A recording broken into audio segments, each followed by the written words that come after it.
Coronavirus is continuing to spread. New restrictions are now in effect in New Jersey, and there is growing concern the upcoming Thanksgiving holiday could turn into a super spreader event. CBS News' John Diaz has more.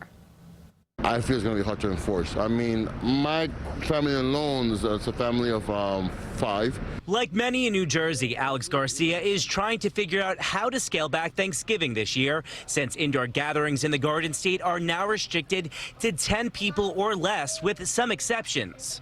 You want to give your mom, your grandmom, adds up to 10, your brother, your sisters, it adds up. The state's new rule went into effect this morning to combat the rise of coronavirus cases. I'm not taking any risk. I'm not fearful, but I'm careful. I understand the frustration, but I do think it's important that we try to restrict ourselves as much as we can while still being able to see some people. Over the weekend, the state's daily infection counts surpassed its peak case numbers from the spring. Granted, testing capacity is higher now, but hospitalizations are also rising. But it's going to get worse. In New York, Governor Cuomo wants residents to keep the holiday gatherings small as well. It's Thanksgiving. I'll meet you for a drink. I'm going to go to my family's house. My family won't infect me. Let's get together, just a few of us.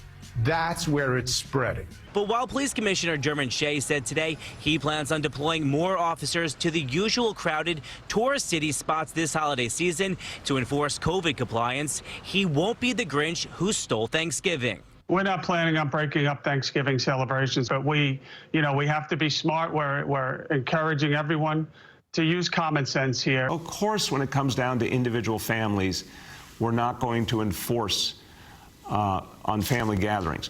We will on bigger gatherings. Meanwhile, the mayor is still tracking the city's weekly infection rate. It went down a bit to 2.74%, which means schools can still stay open for now since it's below the 3% threshold. Another day where we've stayed below that threshold because of everything that you have done. New York City continues to fight back. Nothing more important at this point than everyone getting tested.